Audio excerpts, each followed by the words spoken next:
നമസ്കാരം. നമുക്കിന്ന് ശുക്രഗ്രഹ ദോഷങ്ങൾ നീങ്ങുവാനുള്ള ലളിതമായ പരിഹാര മാർഗങ്ങൾ എന്തൊക്കെയാണെന്ന് മനസ്സിലാക്കാം. സ്നേഹം, സമ്പത്ത്, സൗന്ദര്യം, സൗഖ്യം എന്നിവയുടെ എല്ലാം കാരകനാകുന്നു ശുക്രൻ. ശുക്രന് മൗഢ്യം ഉണ്ടായാൽ, അല്ലെങ്കിൽ ബലക്കുറവുണ്ടായാൽ, അല്ലെങ്കിൽ ശുക്ര ദോഷങ്ങൾ ഉണ്ടായാൽ വിവാഹത്തിന് താമസം, ദാമ്പത്യ പ്രശ്നങ്ങൾ, സാമ്പത്തിക ബുദ്ധിമുട്ടുകൾ, മനപ്രയാസം എന്നിവയാണ് പ്രധാനമായും അനുഭവപ്പെടുക. വെള്ളിയാഴ്ച ദിവസം വ്രതമനുഷ്ഠിക്കുക. ഓം ശുക്രായ നമഃ എന്ന മന്ത്രം ജപിക്കുക. ശുക്ര വന്ദന ശ്ലോകം ചൊല്ലുക.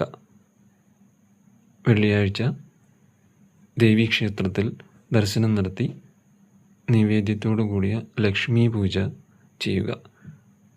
വെള്ള വസ്ത്രം ധരിക്കുക. ശുക്രൻ്റെ രത്നവും യന്ത്രവും ആചാര്യ വിധിയനുസരിച്ച് ധരിക്കുക.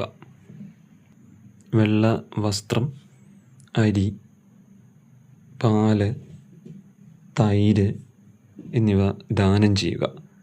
സ്ത്രീകളെ ആദരിക്കുക. നല്ല സ്നേഹബന്ധങ്ങൾ നിലനിർത്തുക. ഇവയെല്ലാം ഭക്തിപൂർവം ചെയ്യുക. നവഗ്രഹ ക്ഷേത്രം ദർശിച്ച് ശുക്രന് നൈവേദ്യത്തോടു കൂടിയ പൂജ കഴിക്കുക. ഇവയെല്ലാം പക്കപ്പിറന്നാൾ തോറുമോ 30 വെള്ളിയാഴ്ചകളിലോ ചെയ്യുക. ഇവയെല്ലാം ഭക്തി ശ്രദ്ധയോടുകൂടി ചെയ്യുന്നതിലൂടെ ശുക്രപ്രീതി നേടുവാനും അതിലൂടെ ജീവിതത്തിൽ ഐശ്വര്യ, സമ്പൽ സമൃദ്ധി നേടുവാനും മനസ്സമാധാനം നേടുവാനും സാധിക്കുന്നു.